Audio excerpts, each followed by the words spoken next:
Did you know that the Long Island serial killer, a seemingly ordinary man, lived a double life that went unnoticed for over 2 decades? Today we're exploring the chilling saga of Rex Heuermann, the accused serial killer, and the shocking revelations from his estranged wife, Asa Ellerup, who has finally broken her silence. Stick around, because this story is as disturbing as it is fascinating. The chilling saga of the Long Island serial killer has captivated and horrified the public for years. The latest developments in the case have brought new revelations, not just about the suspected killer, Rex Heuermann, but also about those closest to him. His estranged wife, Asa Ellerup, has finally broken her silence, offering a glimpse into her perspective on the heinous acts her husband is accused of committing. Rex Heuermann, a seemingly ordinary man, is now alleged to be behind a series of gruesome murders spanning over 2 decades. Heuermann stands accused of killing 6 women, with new charges recently added to the already extensive list. The charges now include the 1993 murder of Sandra Castilla and the 2003 murder of Jessica Taylor, in addition to the previously charged murders of Maureen Brainerd Barnes, Melissa Barthelemy, Megan Waterman, and Amber Costello. The district attorney's office revealed that Taylor's body was found in a horrifying state, decapitated and with her arms severed below the elbows. Similarly, Castilla's body was discovered with numerous post-mortem injuries, indicating a pattern of extreme violence and sadistic behavior.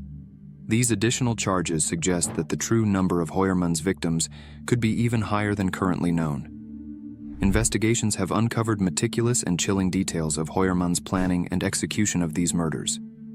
His process was documented in a series of pre-prep, prep, and post-event checklists, highlighting his obsessive attention to detail. These documents included instructions for vehicle inspections, locating dump sites, and avoiding surveillance cameras. Heuermann's approach indicates a high level of organization and control, traits often associated with a specific type of serial killer known as an organized power and control killer. Experts believe that Heuermann derived as much satisfaction from the planning and post-murder phases as from the murders themselves. This obsessive behavior is not uncommon among serial killers, who often fantasize about their crimes for years before acting on them. Heuermann's background as an architect, a profession requiring meticulous planning and attention to detail, likely contributed to his ability to carry out these crimes without detection for so long.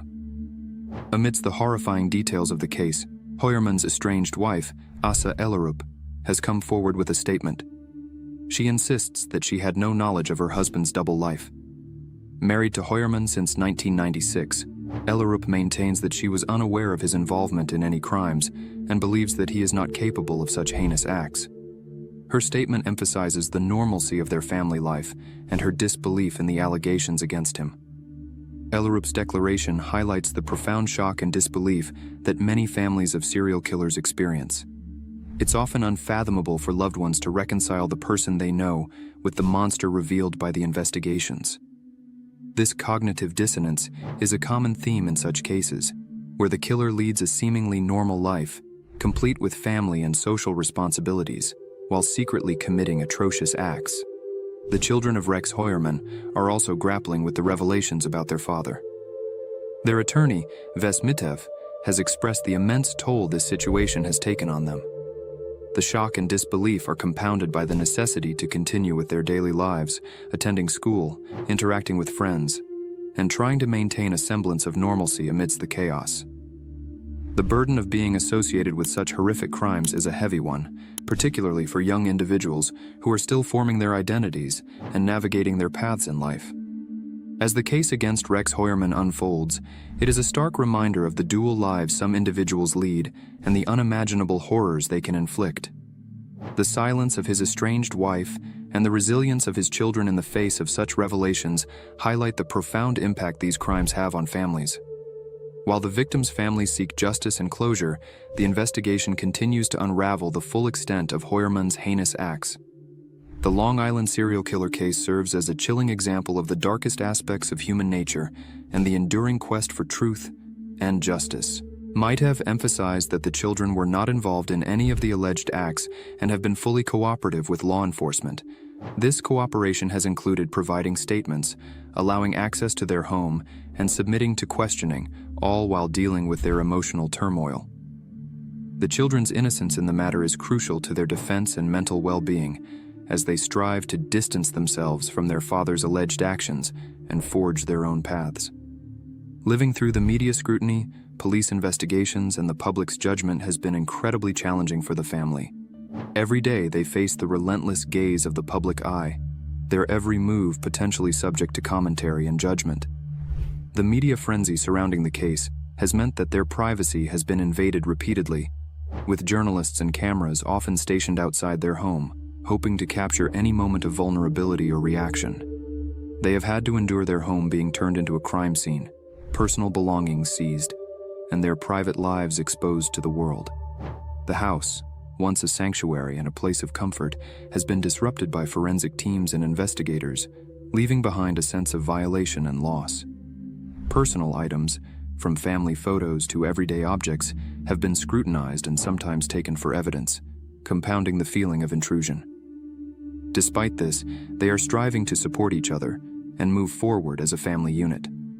The resilience they have shown in the face of such adversity is remarkable.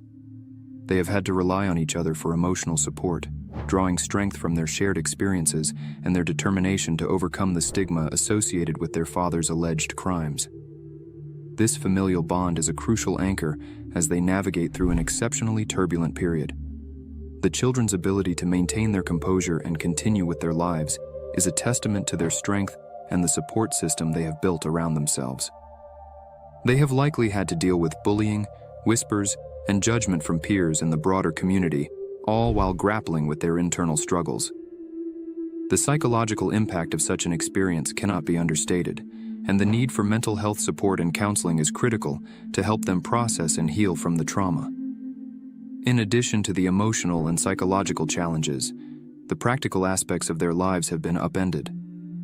School routines, social activities, and future plans have all been affected by the ongoing legal proceedings and media attention. The uncertainty of the future, with their father's trial and potential outcomes hanging over their heads, adds another layer of stress and anxiety. Experts like Dr. Siobhan Scott and Dr. Scott Bond have provided insights into the mind of the Long Island serial killer. They describe Hoyerman as an organized and methodical individual, traits that are consistent with his professional background. His obsession with planning and control is evident in his detailed checklists and the way he carried out his crimes. This behavior suggests a deep-seated need for power and dominance, common among serial killers. Dr. Bond pointed out that Hoyerman's actions were not impulsive, but carefully thought out and executed. His meticulous nature extended to every aspect of his crimes, from the abduction to the disposal of the bodies. This level of planning indicates that Hoyerman found satisfaction not just in the act of killing, but in the entire process, from fantasizing and planning to the aftermath. The gruesome nature of the crimes cannot be overstated. The details revealed in court documents and press conferences paint a picture of unimaginable horror. Hoyerman's victims were not only murdered, but often tortured and mutilated. His checklists included instructions for washing the bodies, removing trace evidence, and dismembering the victims to prevent identification. These actions suggest a level of sadism that is deeply disturbing. The families of the victims are now faced with the painful process of learning new details about the deaths of their loved ones. They have to relive the trauma with each new revelation as more information about Hoyerman's crimes comes to light. Victim advocate and attorney Gloria Allred has been vocal about the impact on these families, emphasizing that their primary concern is justice and closure. The investigation into Rex Hoyerman's activities is far from over. Authorities have seized a vast array of electronic devices from his home, including computers, cameras, and storage devices. The contents of these devices could potentially uncover more victims or provide further evidence of his crimes. The task force is committed to thoroughly examining all the evidence to ensure that justice is served.